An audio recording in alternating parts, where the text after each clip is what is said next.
Gently close your eyes.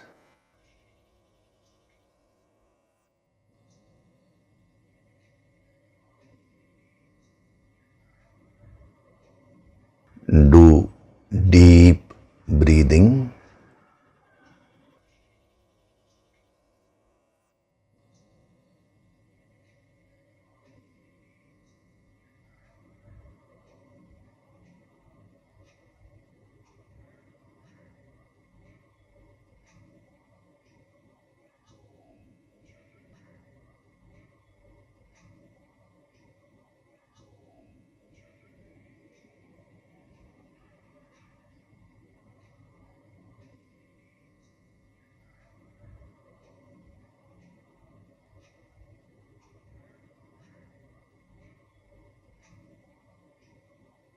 We'll chant Om once together. Synchronize the chanting of Om with your exhalation.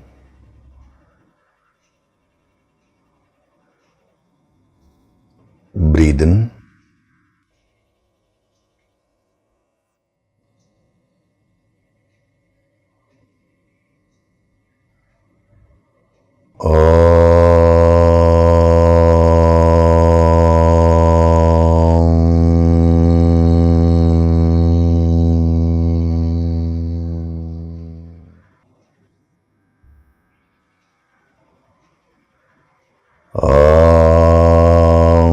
Sahana vavatu, sahanau bhunaktu, sahaviryam karavavahai, tejasvinavaditamastu ma vidvishavahai. Om Shanti, Shanti, Shanti.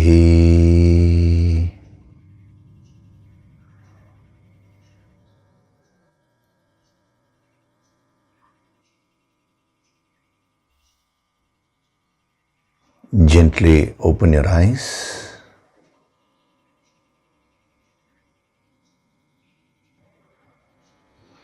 We'll chant from verses 1 to 5 of chapter 3.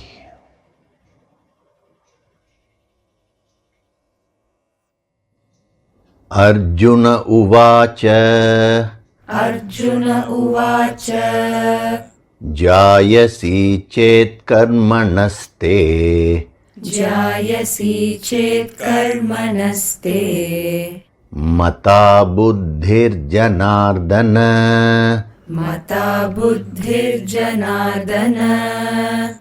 Tat kim karmani ghore mam. Tat kim karmani ghore mam. Niyojayasi keshava. Niyojayasi keshava.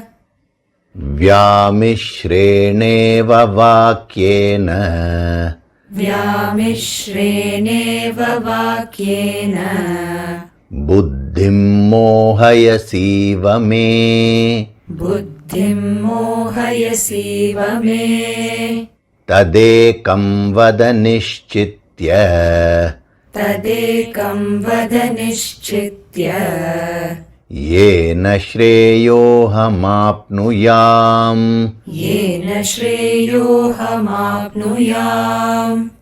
Shri Bhagavanuvacha.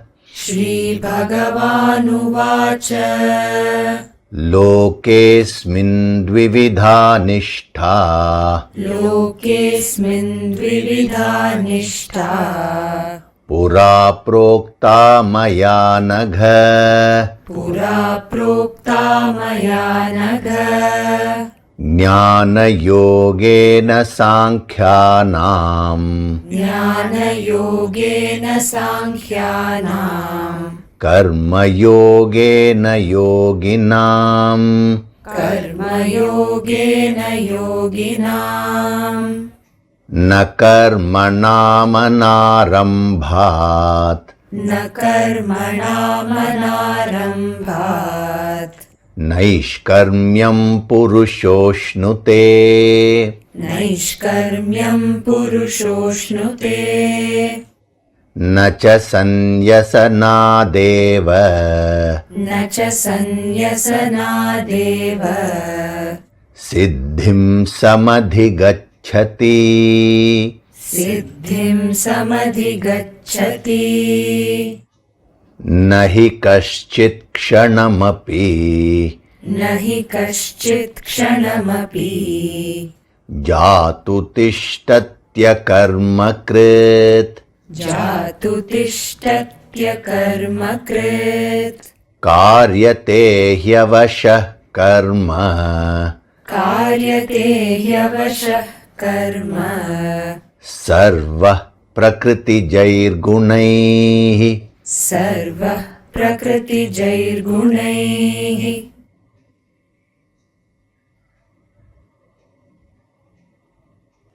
Hari Om, and a very good day to all of you. So last week we were seeing the deeper meaning of Sri Bhagavan Uvacha.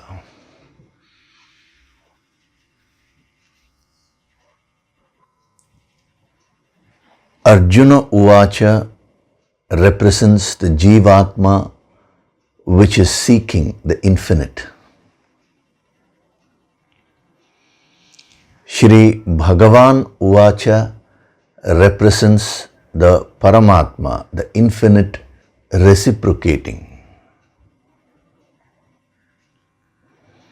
This is the law of demand and supply. See, in spirituality, if you truly seek from the deepest core of your personality, you will get your answers. The infinite will respond. That is why throughout the Bhagavad Gita, you will find Arjuna speaks and then Krishna speaks. Which means the infinite is ever ready to respond, provided the individual seeks truly. See, if you want to realize God, what should you develop? What quality should you develop? There are many things, but one of the key things is this quality of seeking. Whatever you seek with your thoughts, with your emotions, with your speech, with your actions, you will receive in life. See, I am putting all the forces within you in one line, like the thought, the emotion, the speech, and the action. Some people seek something verbally, but if you see what their emotion is, it would be the opposite. Then there is a clash. You may act in a particular way, but you may be feeling and thinking in a totally different way. So whatever it is that you are seeking, you will get it. Now, how do you know what are you seeking? The best way is just look at what is it that you have in life. That is what you have been seeking all along. Now, your question may be, sir, I never sought a disease. For example, I have, let us say, back pain, or I have a shoulder pain, whatever disease it may be. Now, why would I seek a disease? I want only health, but yet it is coming. Now, when you say, I want only health, those are the words which you're using. But if you go deeper within you, is your emotion supporting that? Supposing you are all the time reading the negative news from different sources. Nowadays, the social media is quite strong. So you have a lot of misguided information just being spread so easily also. So when you keep on getting negative inputs and when your mind gets connected to those, then that will trigger a lot of negative emotions like fear, anxiety. Now on one hand you say, I want to be healthy verbally, but on the other hand, what is your feeling? Your feeling is one of fear and anxiety. I should not get the disease. The moment you say, I should not get the disease, you cannot visualize that. What you will be visualizing is a disease. Whatever you fear most, whatever you try to avoid a lot will come back to you because your mind is getting attached there. See, attachment is not merely when the passion goes out of control. The reverse is also true. When fear goes out of control also, you will be attached to that object or person. So what is your emotion behind whatever you're saying? On one hand you say, I want health. On the other hand, your feeling is not supporting it. You're all the time afraid. You're anxious. You're loaded with all sorts of terminologies of various diseases. You're loaded means, your deeper mind is loaded with that. You have no idea of how your body is made, how your immune system is well equipped to fight any disease in the world. So when your feeling is negative, there is a clash. Whichever is stronger, that is what will manifest in your life. Your feeling comes from your belief system. Now, what kind of beliefs do you have?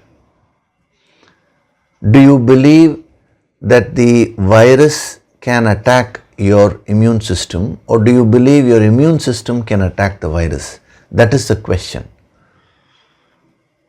And when we talk of beliefs, it is not merely the external conscious mind. It is the deeper layers of the mind which we are talking about now. So if your belief system is negative, you may try to use positive words at the external level, but still, since the belief is very strong, the negative belief is very strong, you will find that you will be getting negative results. So you may say, I am talking positively only, yet I am getting negative results. Why? Examine what is behind your statements.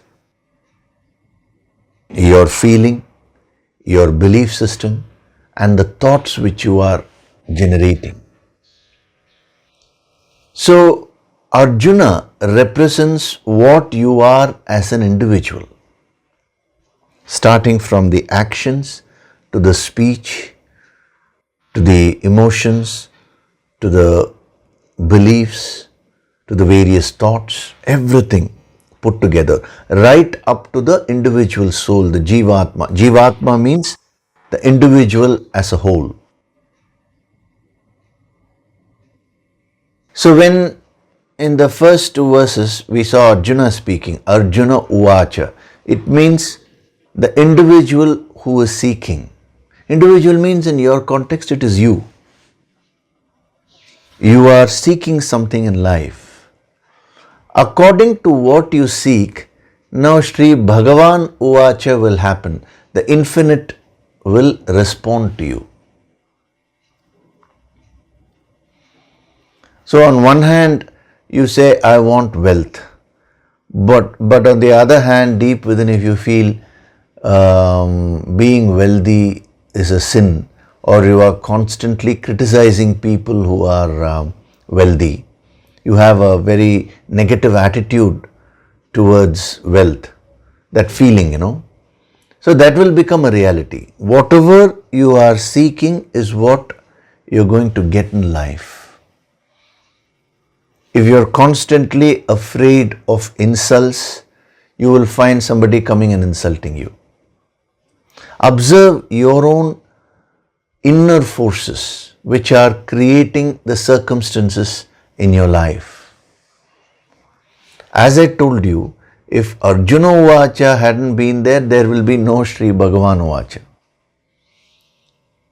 Krishna only responds to what Arjuna is asking. It is so beautifully put in the Bhagavad Gita. So similarly, God or the infinite responds to you in your life. Whatever it is that you are seeking will be given to you, provided you are seeking in a deep way. That's why I have divided your personality into various parts. All that put together is the Arjuna within you. So examine yourself. If you want to refine your seeking, you need to examine all these aspects.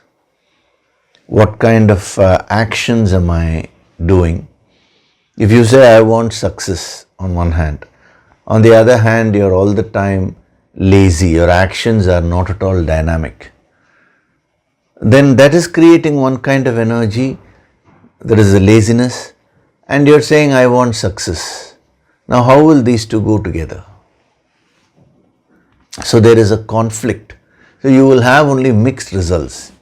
You will not exactly get whatever you are wanting. So examine your actions. Then examine your speech. Examine your emotions. Examine your beliefs. Examine your thoughts.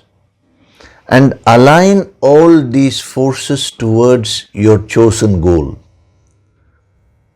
Whatever goal you fix for yourself, the same, here we are talking about the goal of God realization, but you can apply that even with relative goals in life. See, the moment you fix a goal, it means you're seeking that goal or result. That is very important for you to fix a goal, otherwise there will be no direction in your life.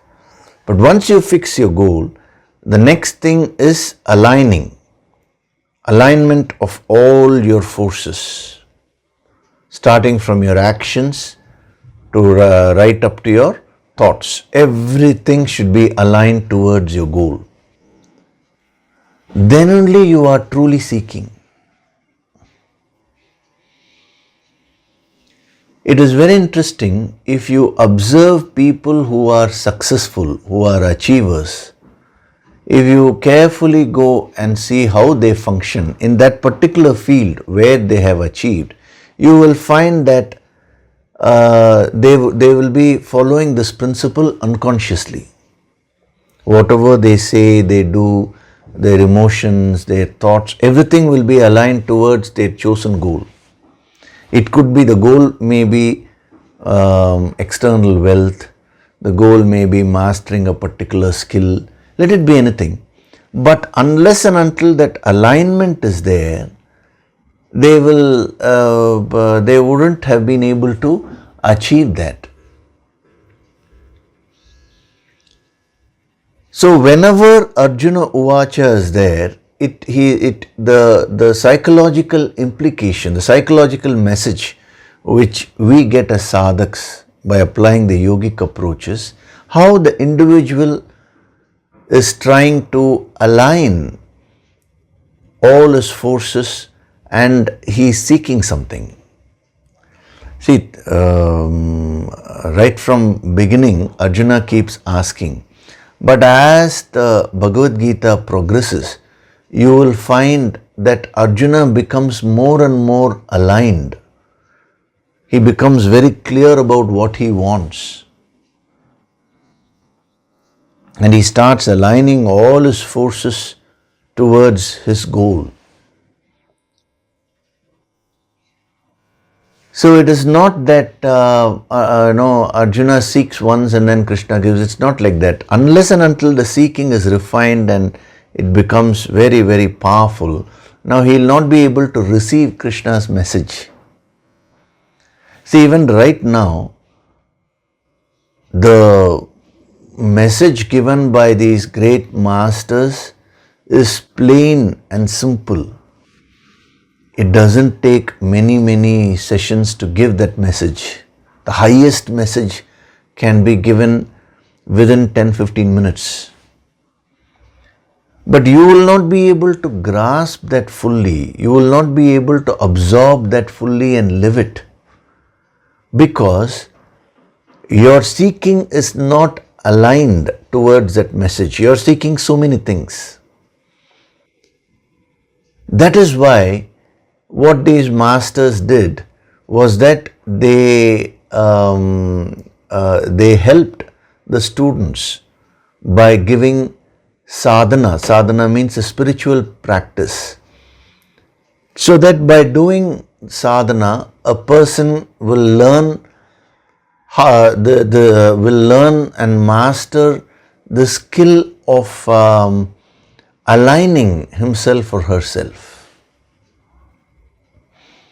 See, yoga is derived from the word, from the root yuj. Yuj means to unite, to align.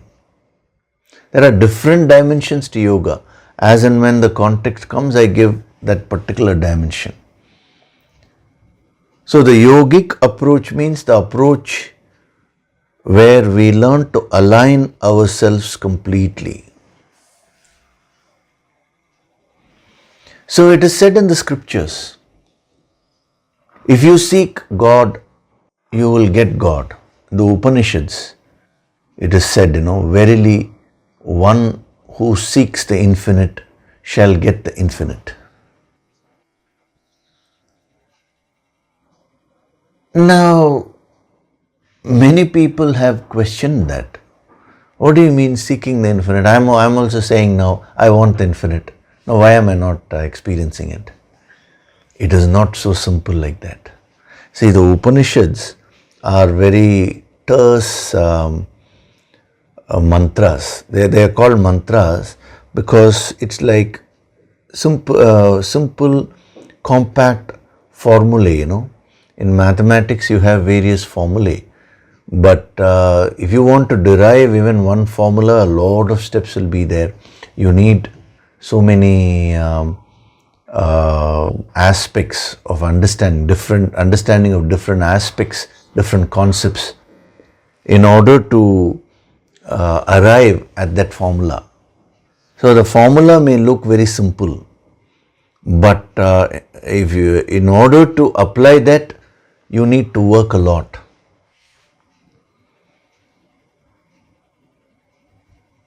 Albert Einstein said E equals mc squared. It looks a very simple formula. Now, there are scientists who have devoted 40 years, 50 years, 60 years in trying to understand the depth behind that statement. And after so many years of research, they say we have not yet understood that fully. So all these scriptural truths are like formulae only. They are put in a very simple way. But in order to practice that, you need to put in a lot of effort, because so many things are behind that. So when we say absorb Arjuna Uvacha, the energy behind the Arjuna Uvacha, it looks like a very simple statement. But it is not so easy, because if you really want to absorb the energy behind Arjuna Uvacha, now you need to align your entire personality and become like Arjuna. I told you, Arjuna had this quality of focus. It is an amazing quality which he had. Whenever he wanted something, he was single pointed towards that. There is an incident when he was a student, when he was learning archery. his guru Dronacharya now kept a wooden bird on a tree and said, and kept a bow and arrow down, and called the students one by one. And said, now your target is you have to hit the eye of the wooden bird. Now, first he called Duryodhana and he asked him, so what do you see? So Duryodhana was ready to shoot. He said, wait, first what do you see? Duryodhana said, I'm seeing all of you. I'm seeing the trees, I'm seeing that. So many things he said. Drona said, no point. Keep the bow down and go. There's no point if you shoot. Then he called the other brothers of Duryodhana one by one. So they said, I'm seeing this, I'm seeing that. Then the Pandavas, So it's very interesting. Each student saw something according to his nature. For example, Bhima, when Bhima was asked, what do you see? He said, I'm seeing many mangoes which are hanging in the tree. It was a mango tree. Because Bhima was a very good eater, When Yudhishthira was asked, Yudhishthira was a personification of dharma, righteousness. When he was asked, he said, I see a nest there where a young one is living in that nest with its mother. So I should be very careful while sending the arrow because it should not hit that, it should not kill those birds. So like this, each one saw according to whatever his mind was. Now, when Arjuna came and when he took the bow, Drona asked him a series of questions. So first he asked him, what do you see? He said, I'm seeing the eye of the bird. So then Drona asked him a series of questions. Do you see all of us? He said, no. Do you see the land, that is the ground here? He said, no. Then he kept on narrowing it down, the field. Then he asked him, do you see the tree? Arjuna said, no, I don't see the tree. When he said, I don't see the tree, Duryodhana, everyone laughed. Because according to them, if Arjuna is not able to see the tree, how can he hit the wooden bird, the target? So then Drona asked him, do you see the fruits which are hanging? He said, no, I don't see any fruits.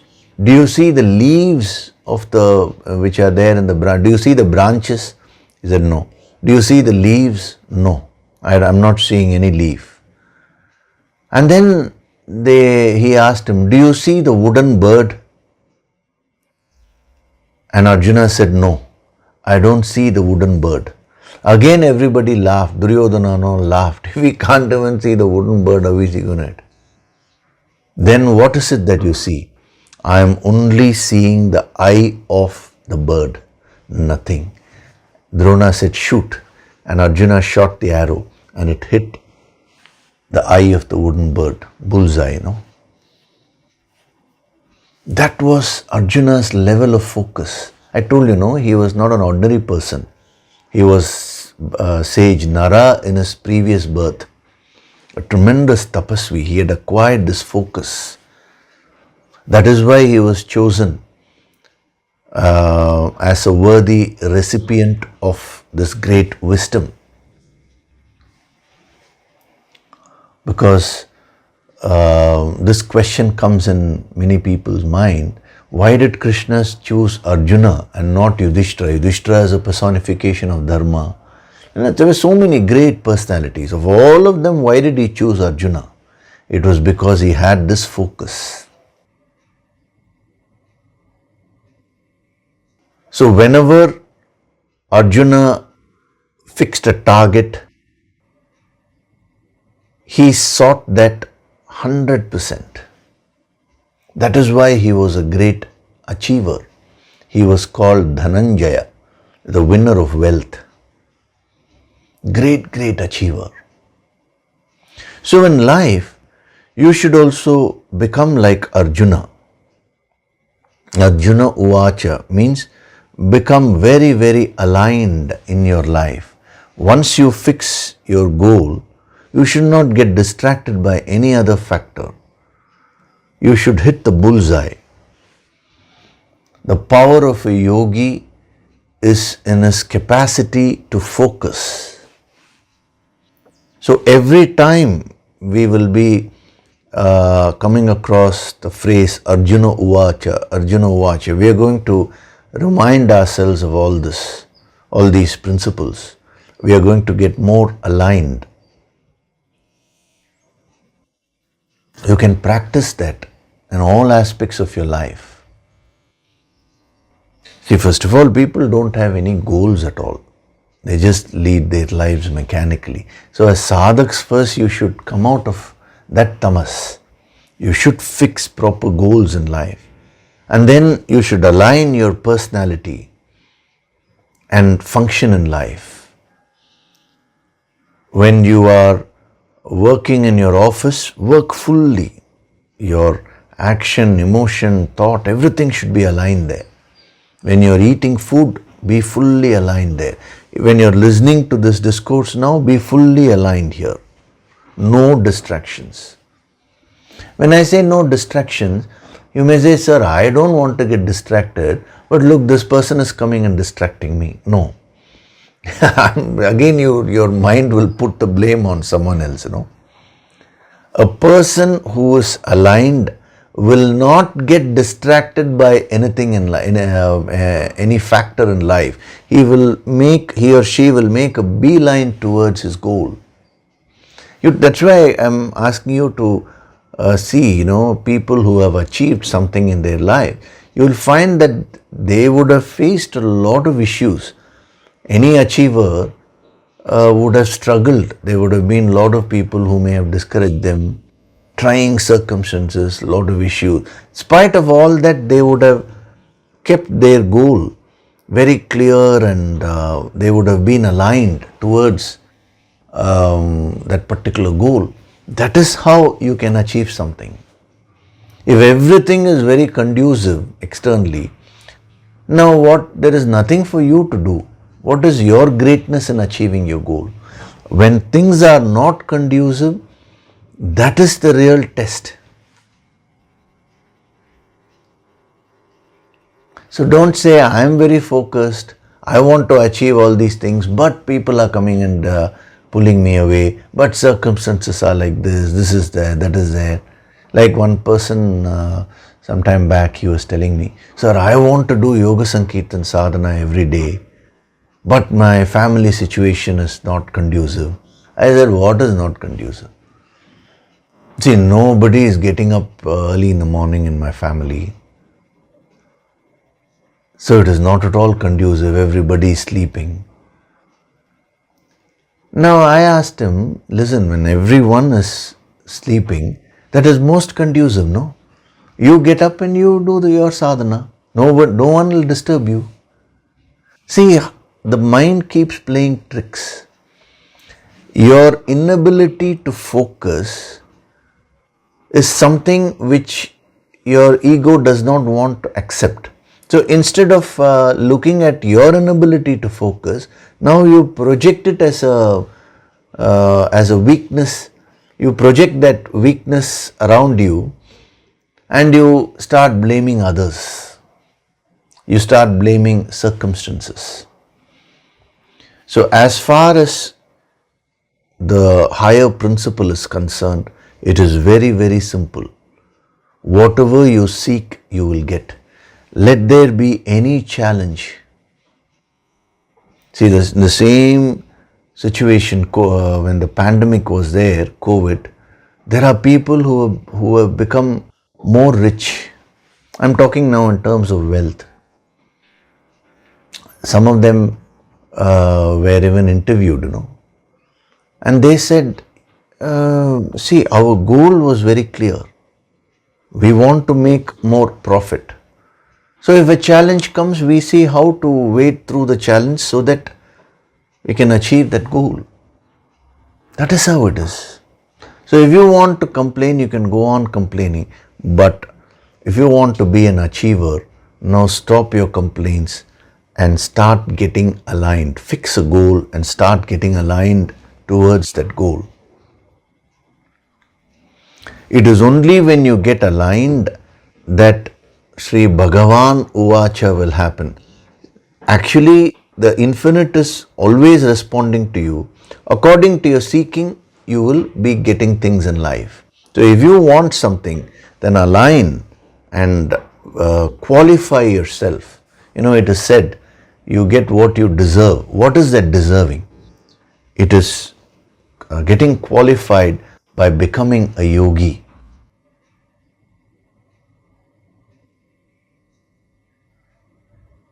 So here we are talking about the ultimate goal of enlightenment, becoming a sthita prajna.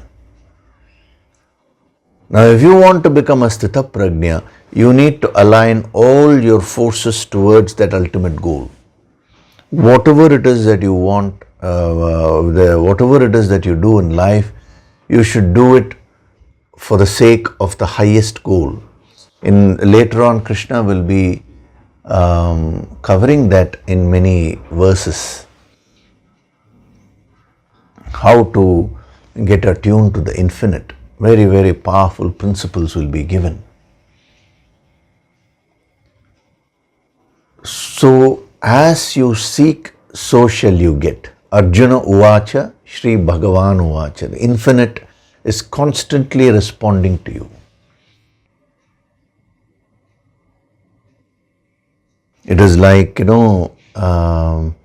supposing a lot of material is given to a child, let's say clay and other materials, decorative materials, and the freedom is given to the child. Now create any shape you want. Whatever it is that you want to create, you can create.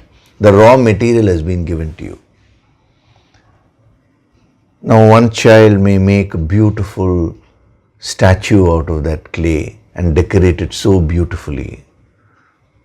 Another child may create a particular kind of an animal. A third child may create a very fearful kind of a shape, like a demon shaped face can be created out of the same clay. According to the individual nature of the children, each one will create one thing.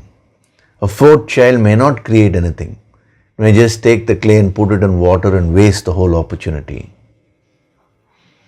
That is exactly what is happening to you in your life. God, when he says Sri Bhagavan Uvacha, it means the infinite is always communicating to you. It has given you that freedom, the choice of action as a human being. And all the raw materials. What are the raw materials? What is that clay? It is your own actions, speech, emotions, beliefs, thoughts, all these things. Now, using these tools, these raw materials, you can create whatever you want in life. So some people create all negative things using the same ingredients. Some people create very positive things. Now, as a sadhak, you should learn to use these raw materials, the tools which have been given to you, to create divinity within you. You should become a complete, an expression of divinity, a manifestation, of full manifestation of divinity. It is in your hands only.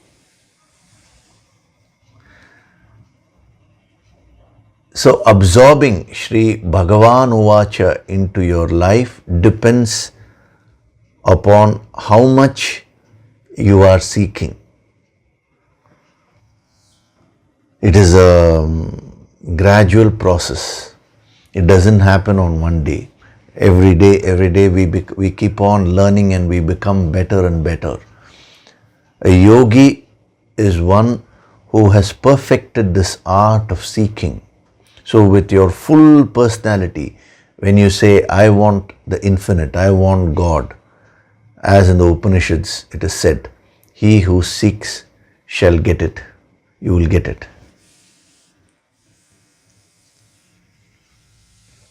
So, Shri Bhagavan Uvacha, the Supreme Lord said,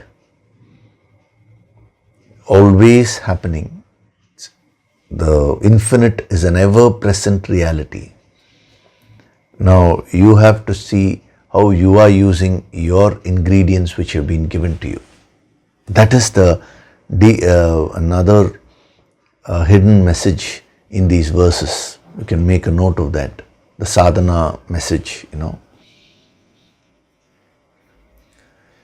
So, here was Arjuna asking, and now Krishna is responding.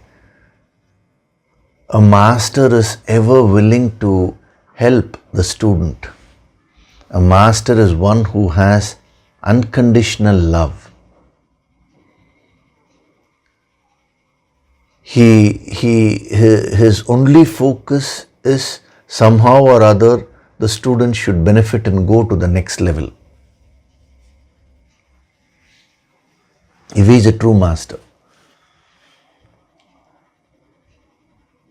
The master is ever ready to give, but the student requires bhakti, devotion, in order to receive what the master is giving. That's why I covered that there's 3 steps, admiration to bhakti, devotion, and devotion to surrender.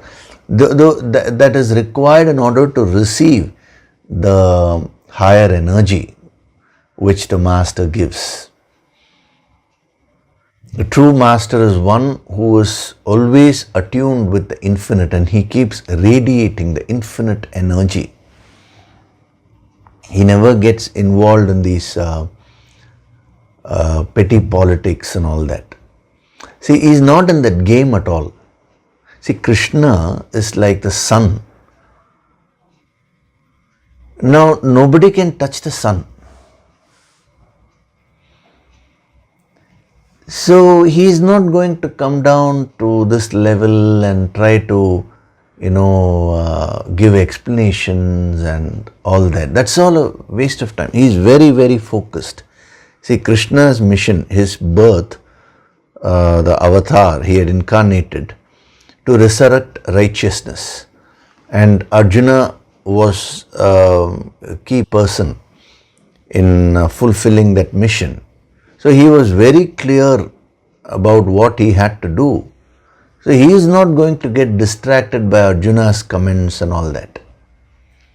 His only aim, when he says Sri Bhagavan Vacha, when Krishna starts talking, his only aim is to uplift Arjuna so that he can do his duties, so that in the total sense, dharma can be restored, righteousness can be restored. So, single-pointed Krishna is.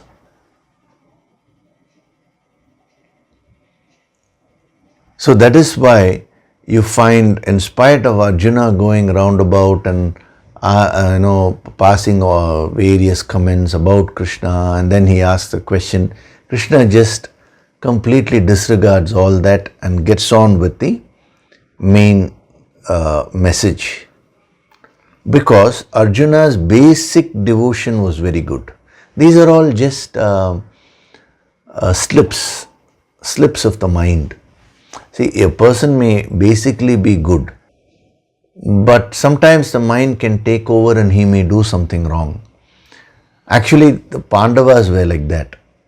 See, Yudhishthira was basically a very good person, righteous person. But when he was playing the game of dice, suddenly the mind took over and he did things which otherwise he would never do. He was not an inherently bad person. He was inherently a good person, but he got into a bad habit because the mind went out of control. The same thing is only happening to Arjuna also here. He is not a judgmental person generally. Arjuna, the name itself means pure, He is a very good person. But because his mind has gone out of his control, the situation was too much. The challenge in front of him was too much. It engulfed him completely and he lost control over his own mind. Now, because of that, he is talking all this. So, Krishna fully understands that.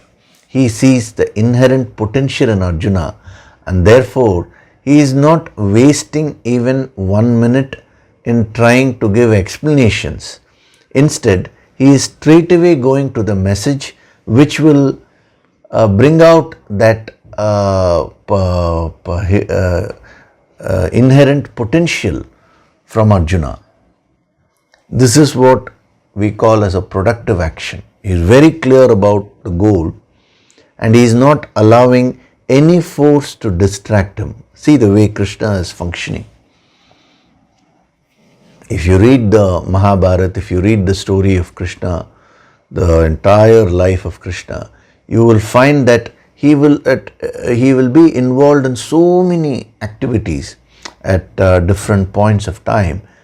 But in and through all that, you will also find that Krishna is a very, very focused person, focused on the mission for which he was born, that was to resurrect righteousness. Wherever he went, whomever came close to him always benefited. See, he did so many things, but always the other person moved to the next level. His methods were very unconventional. Sometimes he used methods which may normally not be approved by society, but all that was backed up by one motive only, and that was to uplift the world, to resurrect righteousness at the macro level and at the individual level also. Whenever he interacted with anyone, he always pushed them up to the next level. And here in this war, it was that at the macro level, from a totality level, he was striving to resurrect righteousness. So, Shri Bhagavan Uvacha, the Supreme Lord said, what did he say? Lokesmin dvividha nishtha pura prokta mayanaga. Anagha means, O sinless one, referring to Arjuna. Lokesmin dvividha nishtha. In this world, there is a twofold path. Nishtha means path. Dvividha means twofold. See, all these words are very, very important, because even if you misunderstand one word, you will misunderstand the whole message. As we go deeper into this, you will understand why I am saying that. So right now, just go with the flow. So he says there is one path, nishtha, and it is twofold, dvividha. He doesn't say there are two paths. Many people have misunderstood this verse as if Krishna is saying there are two paths. No, it's very, very clear. Nishtha means one. There is one path, but it is twofold. It has got two parts. Dvividha.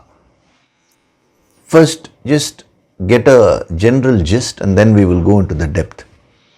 As stated by me earlier, pura prokta maya. I have already stated this, but yet I am telling you again.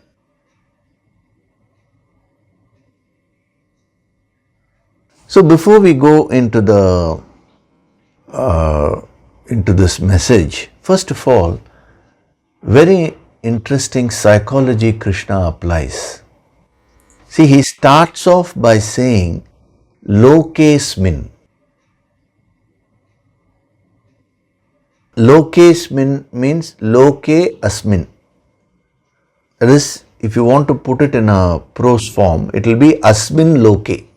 Asmin Loke means in this world. In English, we are translating it as in this world. But if you take the Sanskrit phrase, actually he is not saying asmin loke. He says loke asmin, lokesmin. Lokesmin means in world this. You see, that's the difference between Sanskrit language and English language. In English, supposing you want to say he eats. No, you will have to say he eats. You can't say eats he. Whereas in Sanskrit you can say saha khadati, which means he eats. Khadati saha, both mean the same. You can use the words interchangeably, that is in reverse order, and yet achieve the same meaning. That is what Krishna is doing here. Lokesmin. He doesn't say asmin loke. There is a very deep message there. Why is he using the word loke first and then asmin? See, if you take the situation there, now Krishna is standing there as a charioteer of Arjuna. What does he have to gain personally? If the Pandavas win the war, they will get the kingdom, their share of the kingdom. Now, as far as Krishna is concerned, now what is he going to get personally? Nothing. There was no personal axe to grind, no personal benefit. Yet, why was he standing there? What was he doing there? You have to think about it. His vision was very, very broad. He was thinking about the welfare of the world. Later on, in one of the verses in the same chapter, he will be explaining this in detail. As a sadhana, he will be suggesting, do all your actions for loka sangraha. Sangraha means welfare, Keep the welfare of the world in mind and do all your activities. That is one powerful principle of Karma Yoga. When we come there, we'll see in detail. But first, you should understand the broadness of Krishna's motive. Why was Krishna participating in the war? Why was he even standing there? Why should he take up the role of a charioteer? What is he gaining personally? Nothing. It was only for the benefit of the world, to resurrect righteousness, to destroy the negative forces and establish positivity in the world, that Krishna was present there. Otherwise, he had his kingdom. The Yadava, the army which they had was a very powerful army, Narayana Sena, it was called. Nobody could defeat them. He could have been very well happy there. But he came here and he is in the thick and thin of this world war which was happening. Why? Because he was thinking about the welfare of the world. How the unrighteous elements had started destroying the purity of the world. So it was his duty to come and resurrect righteousness. So he was functioning for the sake of the world. And here was Arjuna. Now he had no concept of this vision which Krishna had. He was looking at the whole situation from a personal angle. We saw that in chapter 1, He was seeing, especially there's one verse in that chapter where Arjuna says, I'm seeing my brothers, I'm seeing my cousins, I'm seeing my grandfather, that is in the opposite camp. My teacher who taught me the bow and how to wield the bow and arrow. I'm seeing, he said, I'm seeing fathers-in-law, I'm seeing brothers-in-law. So this is what he was seeing. His vision was very, very narrow, personal, restricted. He was only focused on himself. as an individual self. Now, whenever your energies are restricted, when you're focusing on yourself alone, you will be stressed. This is the law of life. Whenever a person is very selfish, self-centered, he or she is bound to be stressed. Every little thing will start affecting you. Whenever you start thinking of a higher goal, when you start working for a higher cause, your stress factor will start reducing and you will start getting more inspired. Here, of course, Krishna is talking, right now Krishna is not saying that, but later on he'll be giving that principle where he gives the highest goal.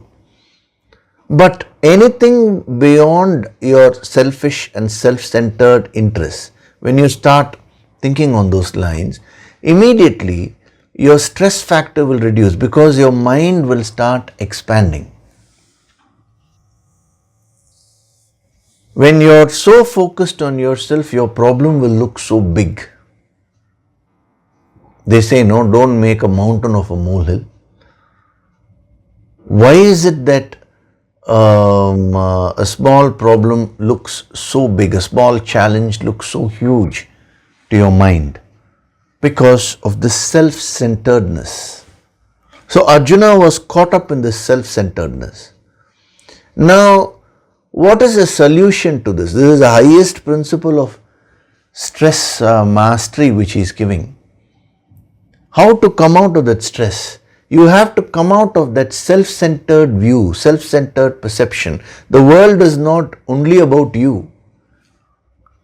See, if you were to just think about it, millions and millions of people are there in the world. Then if you take other creatures and all, it becomes countless, That is the totality vision.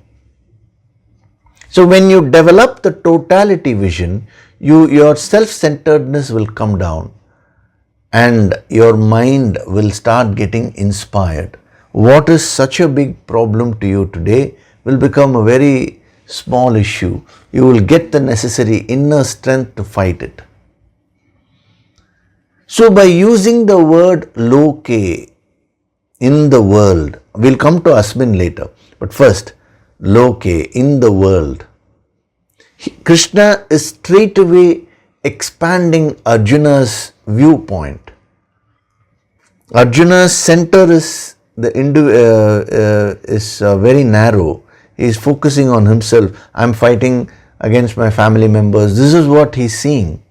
Now, by saying in this, in the world, he is expanding Arjuna's vision from the individual to the entire world straight away. It is amazing. You can apply this. I'll give you a sadhana tip. Whenever you are facing any issue, whenever you are facing a problem, your mind will immediately get stressed. Then apply this principle of totality view.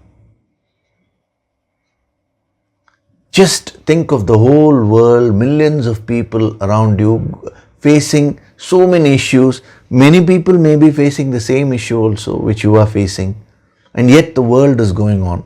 So the moment you dilute the whole thing, the moment you get that totality view, your problem will get diluted. The stress factor will get diluted.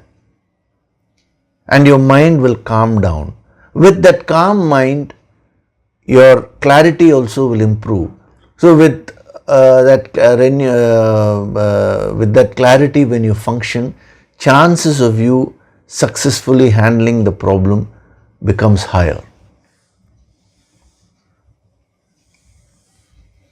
Long back, I had conducted this program which was on how to conquer exam fear, exam stress, and achieve. This was for youngsters, especially youngsters who are in the 10th standard and 12th standard, and even in the college, where so much of pressure is there in this competitive world, so much of stress is there, especially when it comes to exam. I know many students have a lot of exam fear. So a group of students had approached asking for this, and that's the program was conducted. So one of the principles which was given to them was this: learn to get a totality view. See, one is you are seeing yourself, oh, now I am now appearing for the public exam. It is a big source of stress, But then when you go on expanding, you are living in your house. The house is bigger than you. But your house is in your city. The city is very big. So when you compare your house with the whole city, your house becomes small. As you zoom it, And then when you see the whole state, your city becomes small. Then you take the whole country. Your state itself becomes small, and then your city, then your house. In that house there is a room, and in that room you're sitting and studying with so much of stress. The whole thing gets diluted. Like this, the visuals were shown in the PowerPoint presentation, where when you go on zooming, the earth itself becomes such a small point in the universe. And then when those were images of the universe which the scientists had given. When you go on expanding, you'll find that even the sun, see, in front of the sun, the earth is so small, but the sun itself becomes like a point as it is zoomed further. So just imagine, the earth was not, we were in that picture, I asked them to locate the earth. They were not able to locate the earth. So then I told them, in that insignificant point, there is your country, and in that country you have the state, city, your house, and you. Very big, so much of self-centered, and you are now studying for this exam. It becomes so insignificant. So all the stress went away. In that one session, the students who attended that program, a small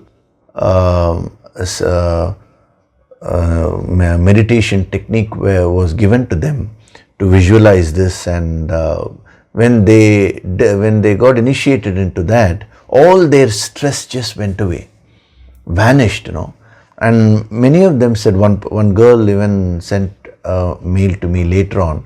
Actually, when she was appearing for the examination, it was a particular question and she couldn't get the answer. Her mind got stressed. So immediately she remembered this principle. She said, okay. She expanded. She did that meditation for a few minutes, And she expanded her perception, gained the totality view. Instantly the stress vanished. And then she approached the problem, she got the solution. So whatever situation you are facing right now, it could be a student appearing for an examination, it could be a businessman doing business. Let the situation be anything. But if that is causing stress to you today, it is because of the narrow vision. So the sadhana tip is that you can apply this principle and expand your vision to get the totality vision. I will be covering this principle in detail in our coming empowerment course of Infinite Happiness. One of the meditations which I'll be making you do, and not only the meditation, the healing also will be given and the empowerment will be given, the initiation, so that later on you can practice, is about the totality vision. Not only, see, this is called the horizontal totality, the macro level totality, but there is something called the vertical totality vision also. Later on in some of the verses he does cover that. So we'll be doing both those meditations as a part of that 22-day empowerment course on infinite happiness, which is going to happen in December. So when you do that, all the stress which you have will just vanish. So Krishna is applying that powerful principle and he's expanding Arjuna's vision. As long as Arjuna's vision is narrow, he will never get a solution to his problem. He may ask questions, he may ask, should I fight or not fight, or who is a sthita pregnancy, all sorts of questions he's asking. And Krishna may just continue giving answers, but they will only be textbookish answers as far as Arjuna is concerned, just theory. Whatever theory you give him, his main problem is not that. His main problem is the restricted vision. The mind was caught up in a narrow, self-centered vision. As long as his mind was caught up there, any knowledge which is given is not going to help him. So the whole effort of Krishna is not just to give some points to Arjuna or some knowledge to Arjuna, no. Through that, he is trying to expand the vision of Arjuna from himself to the totality vision. So by using the word loke, he starts off by saying in the world. Loke means in the world. Lokaha means the world, You can even say lokaha actually means dimension. But it means the whole universe. So Krishna is referring to the totality. So if you apply the yogic approach and if you get attuned to that flow which Krishna is setting, the moment you hear Loke, immediately your whole personality will expand. Sir, I am having this particular problem. Oh, wow, this is so much is there. Loke means the whole universe. Now, your very existence becomes very insignificant there. We are like specks of dust when we consider the whole universe. So, the moment you get the totality vision, the extra stress which you feel, the extra pressure which you feel, which pertains to that small problem which you may be having, will all drop off. So it's a very powerful sadhana. Loke means building the totality view, expanding your mind, your personality. A yogi is one who always functions with a totality view in mind. He never ever gets bogged down by any problem. You may have this question, how is it that a master is able to maintain the coolness? Let anything happen, but a true master will be cool, calm, and he will do whatever that has to be done in that moment. How is he able to keep his mind stress-free? Because of this practice of expansion of the mind. He has got established in the totality vision completely. And therefore, anything which he confronts is insignificant. When something is insignificant, that's not going to cause any stress to your mind. You will be able to easily handle that. So, lokesmin, first we take just that loke and you absorb it.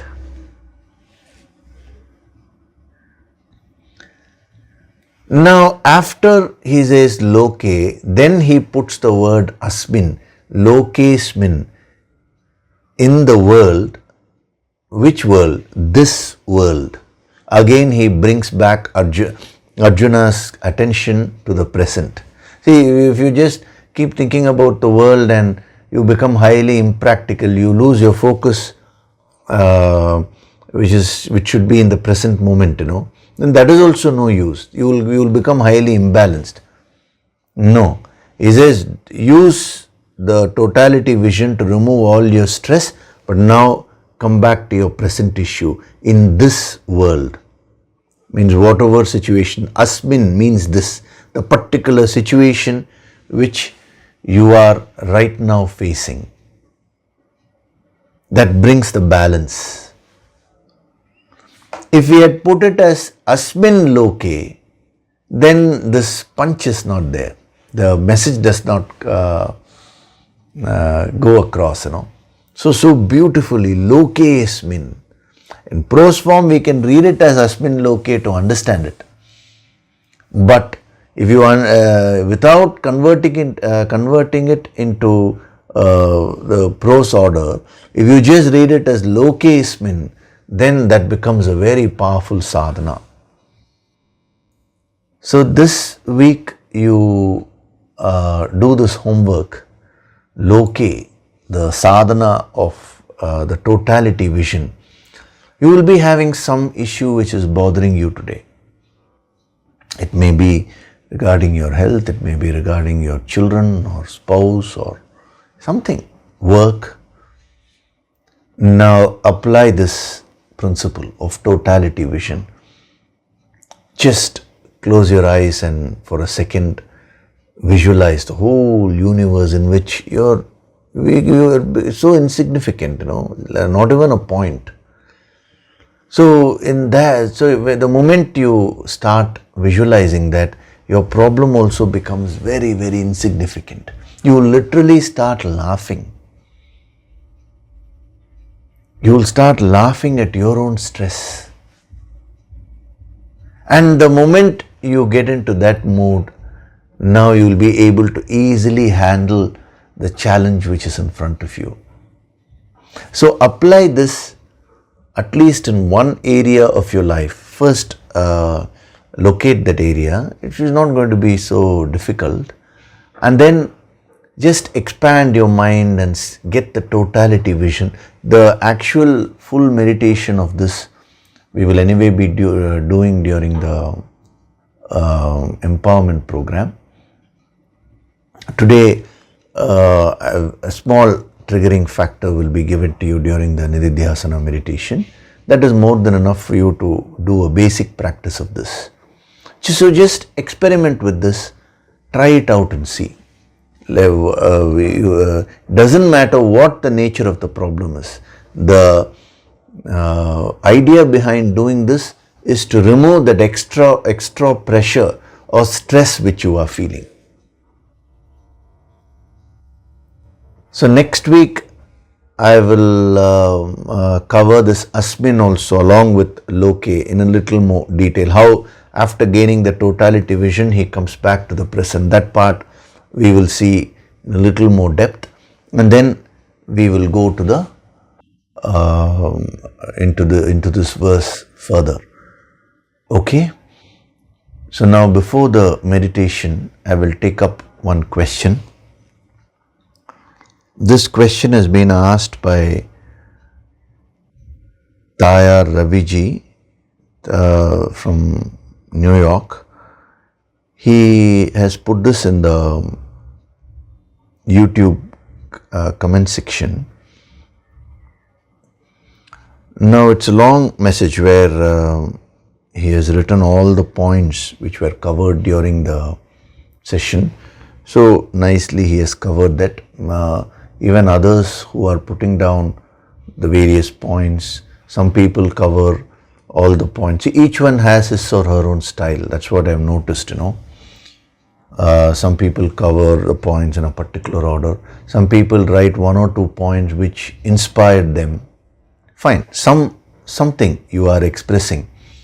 So it is so wonderful because I'm finding so much of improvement in terms of clarity, because I'm also giving personal healing to those who are putting that effort. Every time, I take out some time and read the points and send the specific healing. So which will automatically, you will be receiving that and the changes will start happening within you.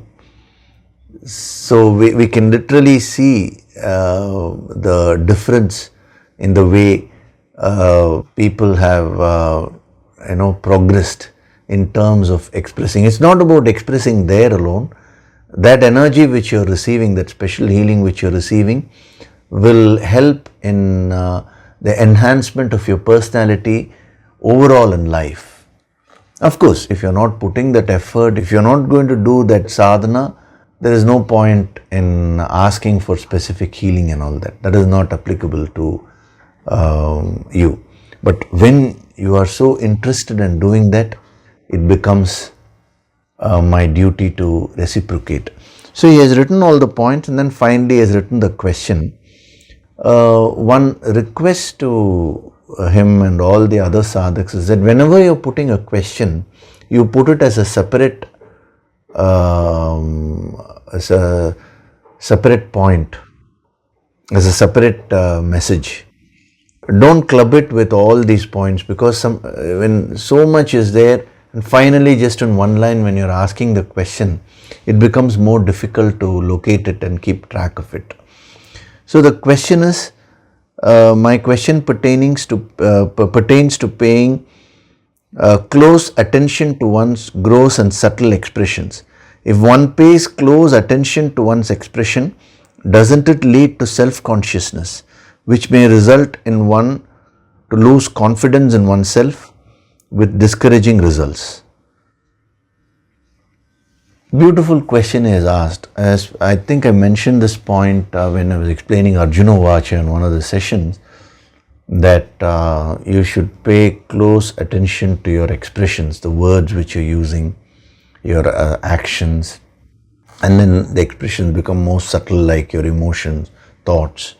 And when you start becoming more aware, your expressions can be corrected and you will become more positive.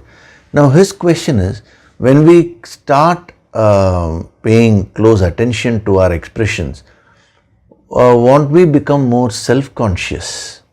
See, right now, let us say this particular person is talking. Now, as this person is talking, there is a flow there. But supposing he becomes very self-conscious about what he's talking and is that talking perfect or not, then the talking will not be natural. That is what he's saying, self-consciousness. So won't it become a block, and won't the person lose the very confidence? It's a good question. Now, when it was suggested to pay close attention to one's expressions, what was meant was an objective observation of yourself.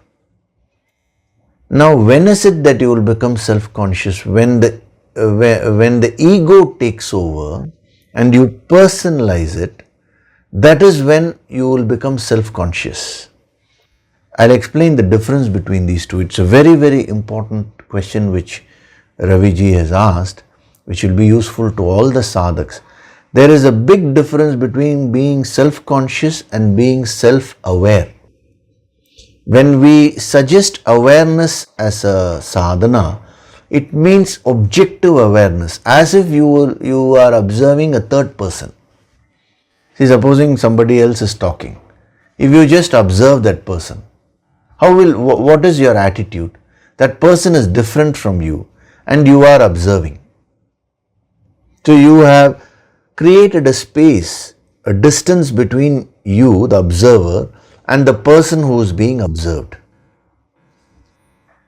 That is what is a sadhana. That's a subtler point. I didn't explain it at that time, but the fact that you're reflected and you're asking this question now paves way for further wisdom, So when we say now pay close attention to your expressions, it means now you should consider yourself as a third person, and you should withdraw your consciousness further, and you should start observing yourself as if you will observe a third person. That is called objectivity. Without that objectivity, if you simply observe yourself, yes, whatever you're saying will happen, because the ego will take over, you will become more self-conscious. You will lose all your naturality. So this is a powerful principle which was suggested, and as we go along, whenever the context comes, different dimensions of the same principle will also be given, so that with those inputs you will be able to master that completely. But first, understand the principle very clearly. One is objectively watching yourself, the other is becoming self-conscious and involved. They are two different things altogether. So whenever you get involved, when the ego takes over, you will become very self-conscious and you will lose all your confidence. Whenever you develop objectivity, you observe yourself in an objective way, then you will be able to correct your expressions. Your expressions will automatically get corrected. The purification process will happen automatically. You will gain a tremendous insight about yourself that will pave way for self-purification and spiritual growth. So how do you know? How do you find out whether you're practicing objective awareness about yourself, or are you becoming self-conscious? I'll give you a small tip. Supposing you observe yourself and you find a negativity. Now, if you are self-conscious, if you're merely being self-conscious, then you will feel bad about it. You will feel frustrated. You will personalize it. You will say, I am bad. Supposing, let's say there's a bad quality. You will say, I am bad, I am negative. If you are practicing the sadhana which was given, that is objective awareness, then you will not equate yourself with that quality. You will not say, I am bad. You will say, oh, this negative quality is there. So you will not get disturbed about it, but rather you will see what to do about it. How do you change that into a positive energy? That will be your focus. So whenever you observe something negative within you and you feel totally down, it means you lost your objectivity. Similarly, if you see a positive quality, if you are merely self-conscious, now you will become egoistic about it. You will get highly excited and that will boost your ego. Whereas when you are practicing objectivity and you see a positive quality within you, you will say, oh good, there is this quality, fine, now let me move on. It's not that you will not appreciate it, but you will not lose yourself in that, because you know that your ultimate goal is to become one with the infinite, not to get involved with this. So this is how you can easily find out whether you're slipping into self-consciousness or whether you're moving up spiritually in the path of self-awareness. So there is a very big difference between being self-conscious and being self-aware, that is objective awareness. One is prompted by the ego, the other is prompted by the sadhana principle, So this is a subtle point which has been given to you. Reflect on this, and if you have further clarifications, you can send them. As and when the context comes, we will take it up. But this is a very important point which all of you can absorb, because if you misunderstand this sadhana of objective awareness, you may end up losing all your confidence, because you will see all the negativities within you, you will get involved with those negativities, and you will lose your confidence. See, even when a master corrects a student, if he says what you're doing is wrong, the teacher never means you are wrong, he means that action is wrong. But the student who will immediately personalize this and take it as I am wrong, and he'll try to defend and all that. Why is it that Krishna is not trying to defend himself? When Arjuna attacks him. Simple. Because Krishna is not personalizing it. So you should learn to separate action from the personality. That is objectivity. Okay? So you think about this. We will see more in the coming sessions. Now we'll do the meditation. Sit in a relaxed way. Gently close your eyes.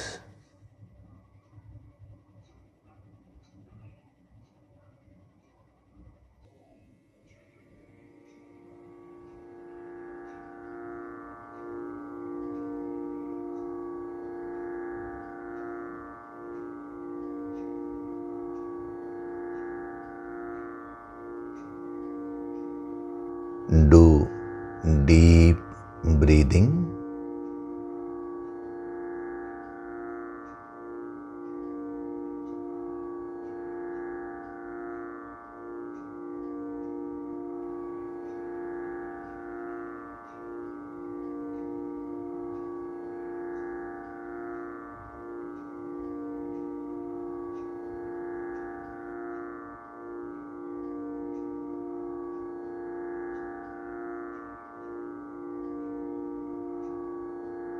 Feel the divine vibrations.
With every breath, I'm going deeper and deeper into myself.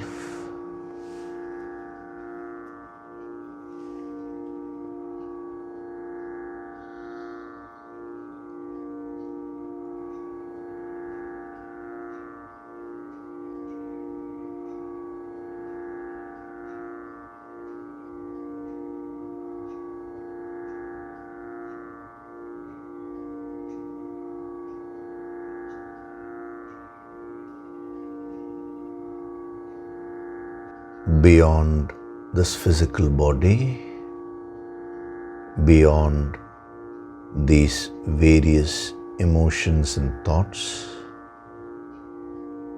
lies my essential, infinite self.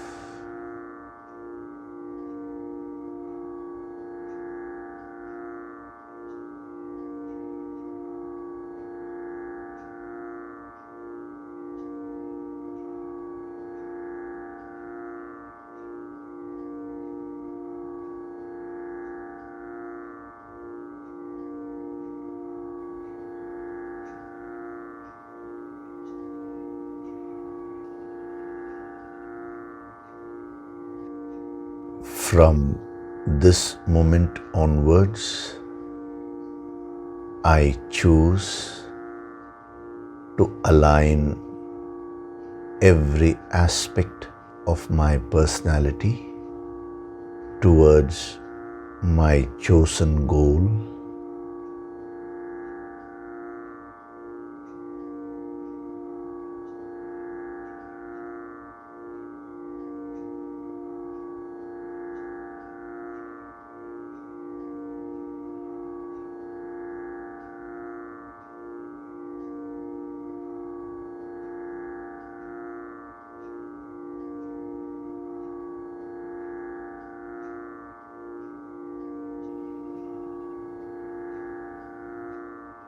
When I expand my vision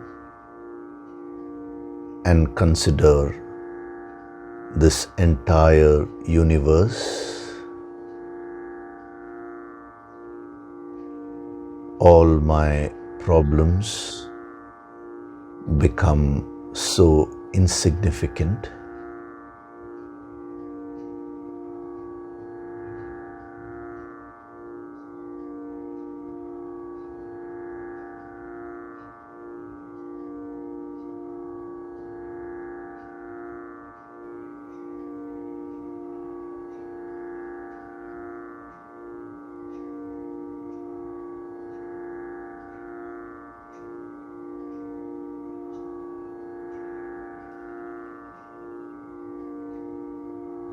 As I expand my vision, I look at the infinite grand expression which is the universe.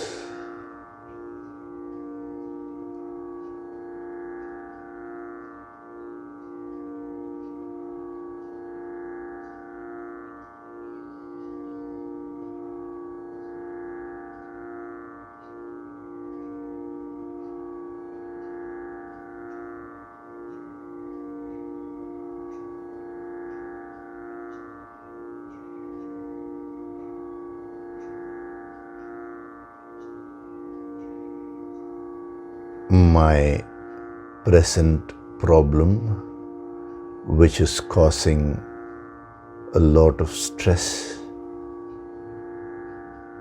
becomes so insignificant when I see it in this grand expression of the universe.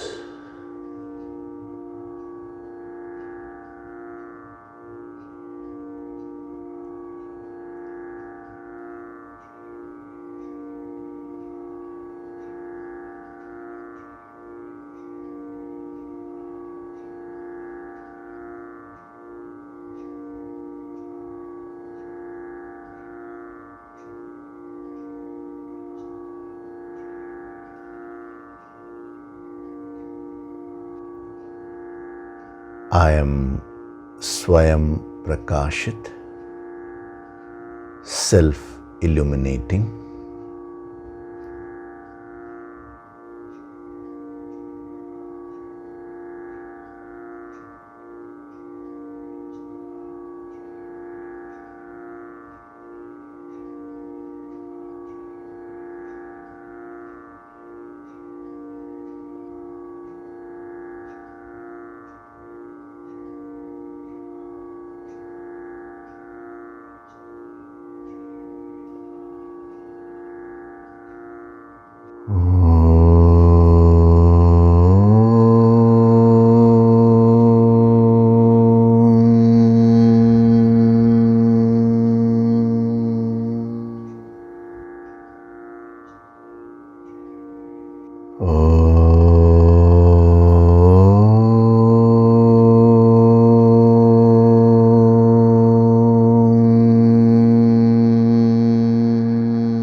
Offer your gratitude to God Supreme.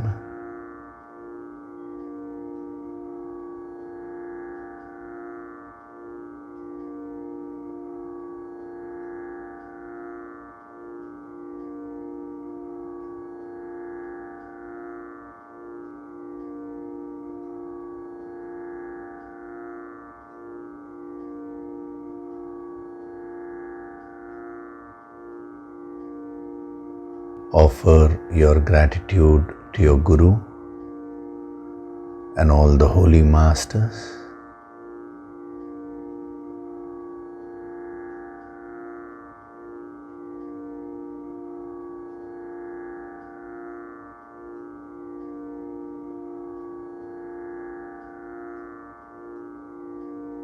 Slowly come back. Wriggle your fingers, your toes. Rub your palms together to create a warmth.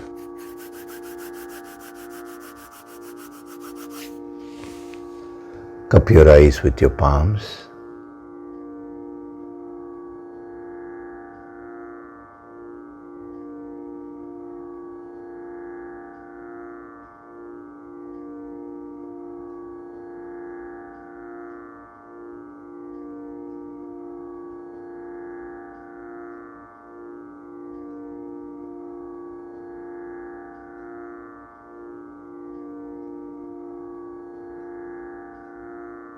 Gently rub your eyes, cheeks, forehead, top of the head, back of the head and neck.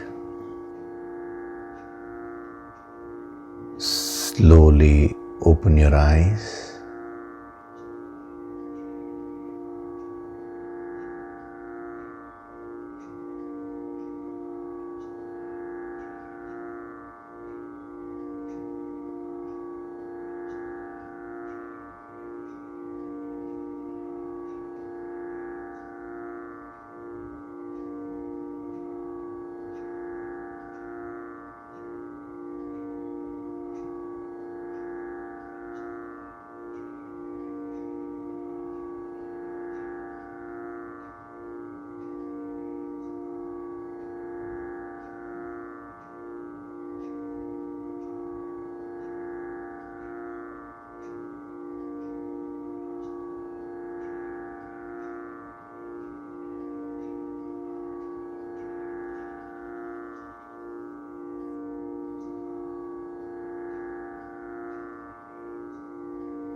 Welcome back.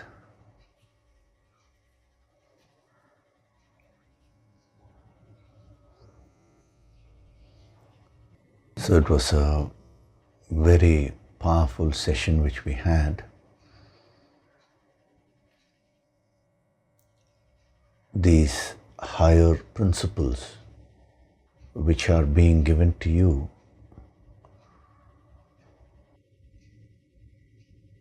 actually have the power to shake you completely, and also pulverize all the problems which you're facing. See, it is a question of how much you are absorbing. Put your heart and soul into this and receive these messages and practice them. You can see these sessions how many ever times you want, And every time you see the session, you will find something new in that, because your consciousness is also growing. And whatever appeals to you, now apply it in your life. Slowly, slowly, as you master these principles, your mind from its entirety, will come under your influence. Today, your own mind is not under your influence. It goes wherever it wants, Okay. The other thing is regarding the 22-day empowerment course. infinite happiness, Anandoham, I am bliss. Now, many of you have already registered. So remember, from the moment you have registered, you will be receiving the special healing energy, specific healing energy every day is being given to you, sent to you, but you have to commit first. Without commitment, these things don't work. So as that healing is being given to you every day, you will find a lot of changes happening within you. You will find that you will start becoming more happy from now itself. Some small issues which you may have will all start getting dissolved. And one very important thing is your self-awareness will increase. So soon the preparatory meditation material will also be provided to you, and you can start doing that meditation, a small meditation material, which will help you get more prepared to receive the empowerment, because infinite happiness is a very, very vast and deep wisdom, like the ocean. So the more you get prepared, it would be easy for you to absorb the higher energy. It will be like a blast, So that is why this extra healing which is being given to you will be of great help. So one important thing from your side is that it's not enough if you just merely register. After that, don't skip your sadhana, regular sadhana. Do that diligently. And it is only when you do your sadhana, the Guru Shakti can work more. The Guru Shakti can give you more. You have to help yourself and allow the Guru Shakti to help you also. Okay. So practice these things. We will continue in the next session. Thank you very much. Hari Om.